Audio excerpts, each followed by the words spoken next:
Shalom, you are standing at the commemoration site built in the memory of the fallen in the battles over the Jewish quarter during the War of Independence in 1948.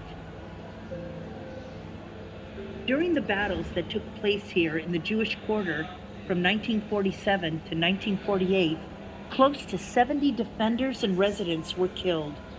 Over 40 of them were buried here at this very spot in a mass grave. Throughout the last hundreds of years, there has been a Jewish community living in the Jewish quarter of the Old City in Jerusalem. The community was more often than not small and poor and suffered continuous hostility from its neighbors, both Muslim and Christian.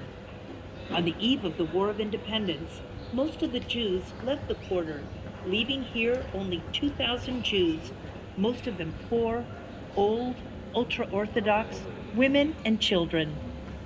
On November 29, 1947, the United Nations voted for a resolution to divide the country into a Jewish state, an Arab state, and an international zone with Jerusalem at its center. Argentina, abstention. Australia, yes. Belgium, yes.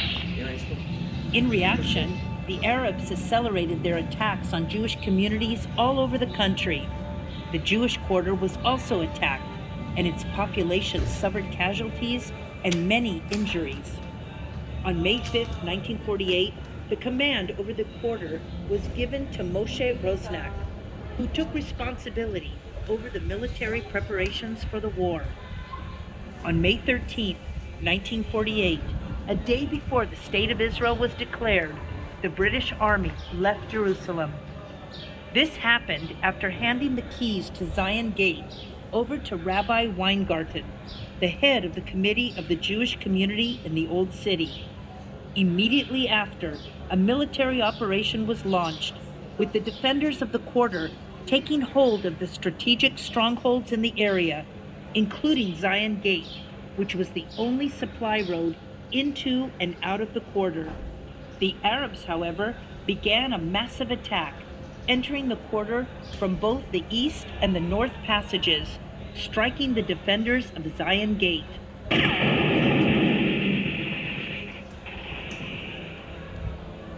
In a desperate telegram sent to the army headquarters in Jerusalem, it was written as follows: "Send help immediately. We cannot hold any more." During the night between the 18th and 19th of May, a Palmach force was able to break through Zion Gate and reach the defenders of the quarter. The relief among the Jewish residents was enormous. Listen to a line from the Palmach anthem.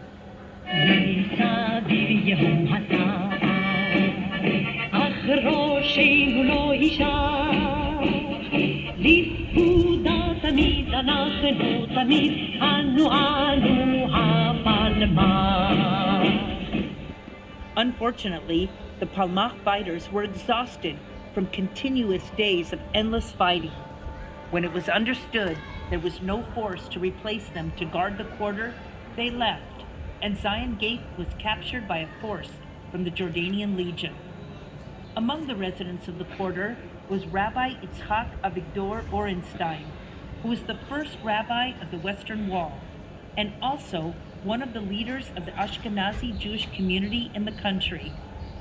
During the battles, the rabbi was involved in the defense preparations and allowed working on the Sabbath to build fortifications. Rabbi Orenstein also permitted burying the dead inside the Jewish quarter, and a large mass grave was dug on this very site where you are now standing. In one of the harsh cannon attacks over the nearby Batei Machase neighborhood, Rabbi Orenstein and his wife Mushka Liba were killed and buried in this mass grave. A battalion from the Jordanian Legion joined the attack, and after heavy bombardment was able to penetrate into the quarter while using armored vehicles equipped with cannons.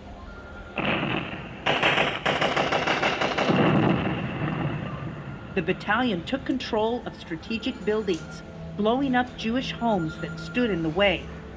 The situation inside the Jewish quarter became desperate, with the number of casualties climbing and panic growing among the residents. Among the casualties was Nissim Gini, who served as a watchman and a communication runner delivering messages to the outposts. Nissim was badly injured and died on the day the Jewish quarter surrendered. He was only 10 years old at the time of his death and is considered the youngest soldier to fall in all of Israel's wars. On May 28, 1948, the IDF headquarters gave approval to the rabbis of the quarter to lead negotiations for surrender with the Jordanians because of the severe situation. The negotiations were led with the commander of the Jordanian Legion, Abdallah el-Tal.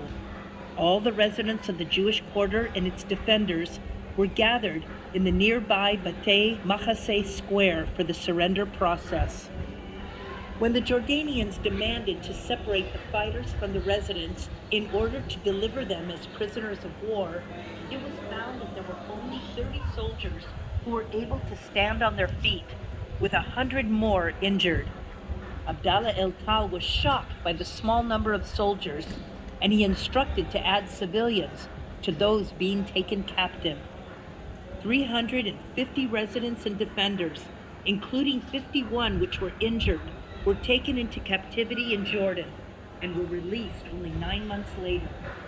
The women, old people, children, and some of the badly injured moved to the Israeli side of Jerusalem. For the first time in centuries, the Jewish quarter in the old city of Jerusalem was left without any Jews. The poet Naomi Shemer wrote about this period as follows.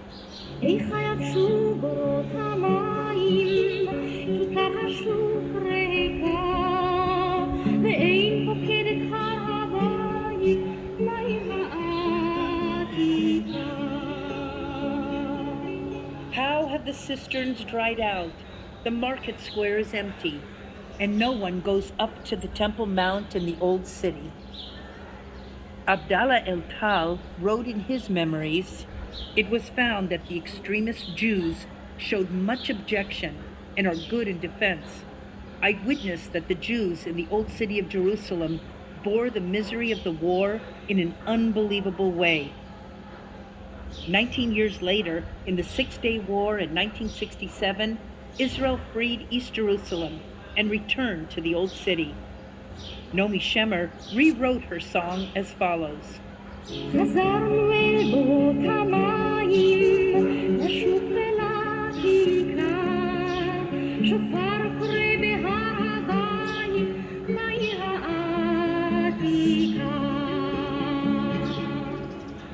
We have returned to the market, the cistern, and the square. The shofar calls on the Temple Mount in the old city.